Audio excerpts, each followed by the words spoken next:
పరిసరాల పరిశుభ్రతతో స్వచ్ఛ తిరుపతి సాధ్యమని ఆ దిశగా ప్రజలందరూ అడుగులు వేయాలని ఎమ్మెల్యే ఆర్ఎన్ శ్రీనివాసులు పిలుపునిచ్చారు.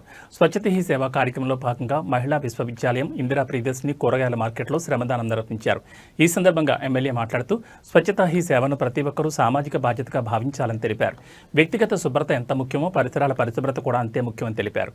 దేశ ప్రధాని మోడీ జన్మదినం నుంచి మహాత్మాగాంధీ జయంతి వరకు దేశవ్యాప్తంగా స్వచ్ఛత హీ సేవ కార్యక్రమాన్ని నిర్వహిస్తున్నామని అన్నారు. పారిశుద్ధ్య కార్మికులతో భాగస్వామ్యమై పరిసరాలను పరిశుభ్రం చేస్తున్నామని, అందరూ ఇందులో భాగస్వాములు కావాలని పిలుపునిచ్చారు.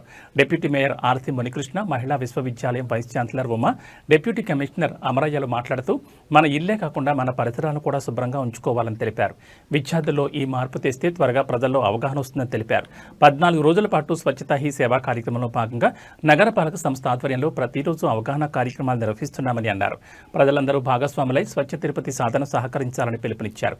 ఈ కార్యక్రమంలో urban finance development corporation director Oka Vijay Kumar, Rajaka corporation member Karati Chandra, superintendent engineer Shyam Sundar, మహిళా విశ్వవిద్యాలయం registrar Rajani, health officer doctor Yumanvesh, municipal ఇంజనీర్లు తులసి కుమార్, గోమతి, రెవెన్యూ అధికారులు సేతు మాధవ్, రవి, శానిటరీ సూపర్వైజర్లు చెంచయ్య, సుమతి, నగరపాలక సంస్థ అధికారులు, సిబ్బంది, విశ్వవిద్యాలయం విద్యార్థులు తదితరులు పాల్గొన్నారు.